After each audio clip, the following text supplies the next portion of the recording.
৬৫ বছর বয়সী রমেশচন্দ্র মজুমদার প্রায় ১৫ বছর আগে হারিয়েছেন দুচোখের দৃষ্টি। কানেও শোনেন কম। নানা রোগে জর্জরিত হলেও থেমে নেই তার জীবন সংগ্রাম।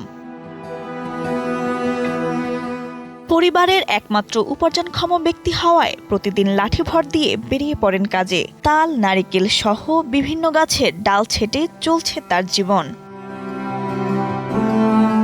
রমেশ ভিক্ষাবৃত্তি পছন্দ করেন না, তাই জীবনের ঝুঁকি নিয়েও ৪৫ বছর ধরে গাছ পরিষ্কারের কাজ করছেন নিয়মিত। চোখে দেখতে না পেলেও হাতের স্পর্শেই বুঝে নেন গাছের কোথায় কাটতে হবে। প্রতিটি গাছ ছাঁটাই বাবদ মাত্র পান ১২০ টাকা। দিনে কখনো ৩০০ থেকে ৪০০ টাকা, আবার কোনো দিন জোটেও না কোনো কাজ। প্রতিদিন কাজ করতে আসে, বুঝলেন, তখন আমাদের এলাকায় সবাই বাড়িতে কাজ করায়।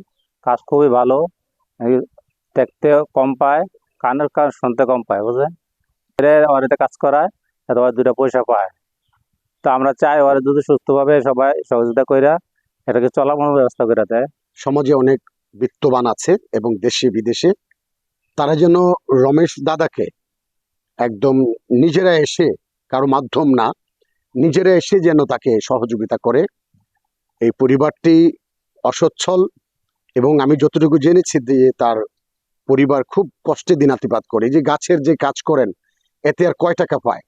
একটা মানুষের বর্তমান দৈনন্দিন বাজারে অনেক টাকার প্রয়োজন হয়। তাই আমরা আশা করব যে আমাদের সবার কাছ থেকে যদি ইনি সহযোগিতা পায় তাহলে যতদিন বেঁচে থাকবেন তিনি ভালো থাকবেন। বসুন্ধরা ডায়াপেন্ট এখন আরো উন্নত। এই হট এয়ার থ্রো টপশিট দ্রুত শোষণ করে সোনামণিকে দেয় কোমল অনুভূতি। তবুও জীবনের তাগিদে তিনি চালিয়ে যাচ্ছেন এ কাজ। বিশ্বাস করেন চিকিৎসা পেলে আবারও ফিরে পেতে পারেন দুচোখের আলো। তাই সমাজের বৃত্তবানদের কাছে সহযোগিতা চেয়েছেন তিনি। কাজ করি ধরেন 65 বছর হইলে কি মানে গুন্ড বীজ দফলা মানে এরপরে থেকে ৩০ বছরের খাওয়াই না বেশি। আমি বন্ধ দিলে আমার ফেট বান্ধা মরে গেলে